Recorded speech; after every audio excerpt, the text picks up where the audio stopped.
Hello friends, মোদকস কিচেনে আপনাদের সবাইকে স্বাগতম। তো আজকে আমি আবারও একটা মাছের রেসিপি নিয়ে চলে এসেছি।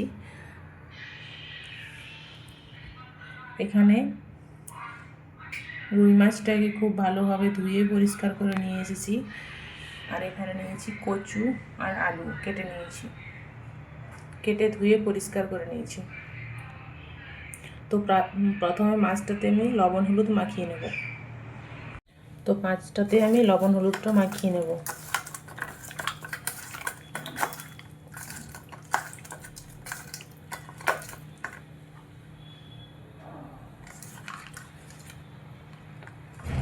লবণ হলুদটা আমি খুব ভালোভাবে মাখিয়ে নিয়েছি।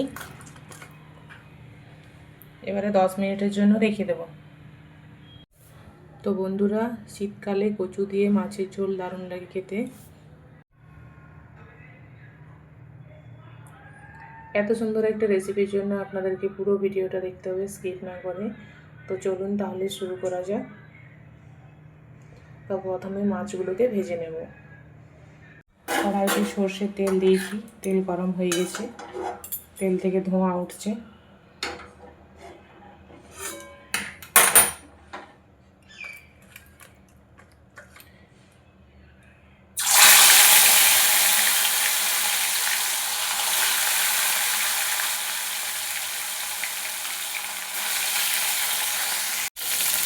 আঁচটাকে মিডিয়াম রেখে মাছগুলোকে ভেজে নেব।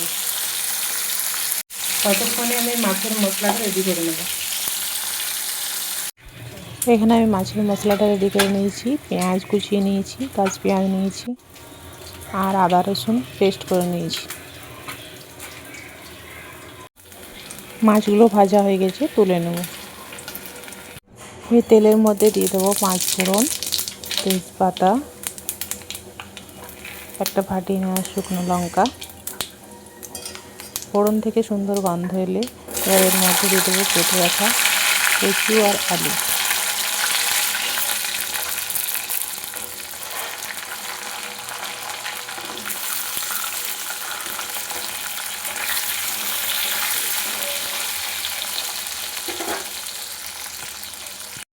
কচু আর আলুটা যাতে তাড়াতাড়ি নরম হয়ে যায় তার জন্য একটু লবণ দিয়ে দেবো।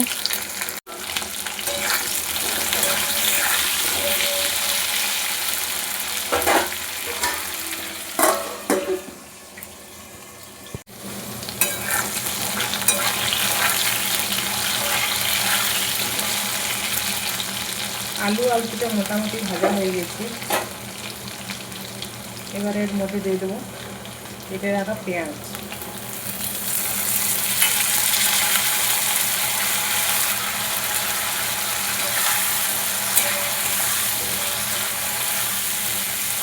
দিয়ে আবারও 2 মিনিটের জন্য ঢাকা দিয়ে দেবো।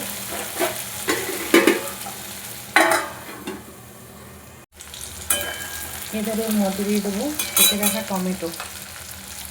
একটা বড় সাইজের টমেটো দিয়েছি।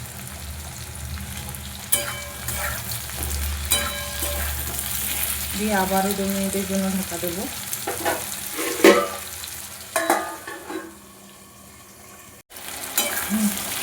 কচু আলু টমেটো সবই মোটামুটি সেদ্ধ হয়ে গেছে এতক্ষণ বন্ধুরা।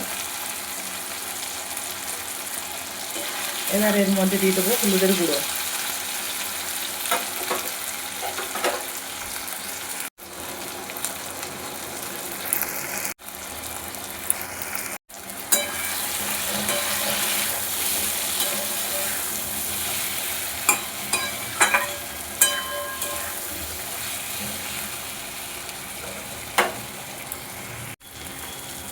হলুদের কাঁচা গন্ধটা চলে গেলে এর মধ্যে দিয়ে দেবো আদা রসুনের পেস্ট।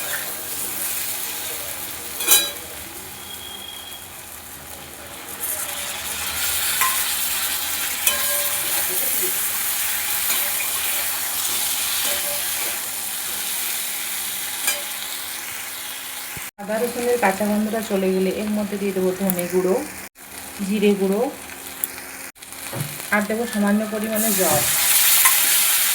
দিয়ে মশলাটা খুব ভালোভাবে কষিয়ে নেব।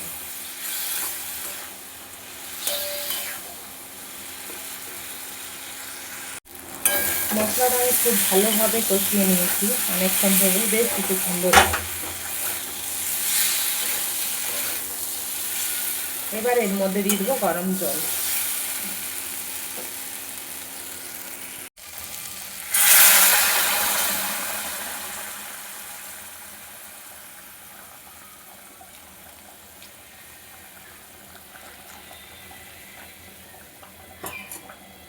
ঝোলটা খুব ভালোভাবে ফুটে গেছে, আঁচটা কমিয়ে কিছুক্ষণ রেখে দেবো। মধ্যে পরিমাণ মতো লবণ দিয়ে দেবো, সামান্য পরিমাণে চিনি, আর দিয়ে দেবো 2টো কাঁচা লঙ্কা।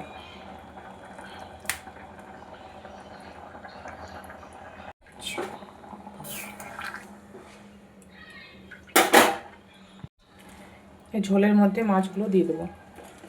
5 মিনিট ফুটিয়ে নিয়েছি ঝোলটা আমি।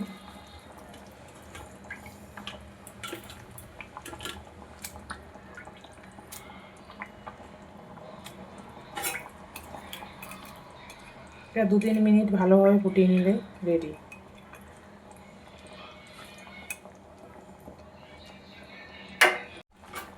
মাছের ঝোলটা আমার হয়ে গেছে, গ্যাসের ফ্লেমটা অফ করে দেবো।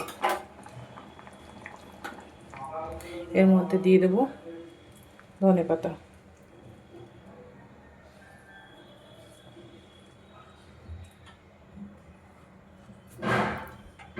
দিয়ে দেবো সামান্য পরিমাণে গরম মশলা গুঁড়ো। 10 মিনিট রেস্টিং টাইমে রেখে দিলেই রেডি। দেখুন বন্ধুরা, আমি মাছের ঝোলটা একটা পাত্রের মধ্যে কেড়ে নিয়েছি। এটা দেখতে যেমন সুন্দর হয়েছে, খেতেও খুব টেস্টি হয় এরকমভাবে বানালে। ভিডিওটি দেখে থাকলে অবশ্যই একবার বাড়িতে বানিয়ে দেখবেন, আর বানালে অবশ্যই একবার কমেন্ট করে জানাবেন। আর আমার রেসিপি যদি ভালো লেগে থাকে প্লিজ চ্যানেলটিকে সাবস্ক্রাইব করে পাশে থাকার অনুরোধ রইল।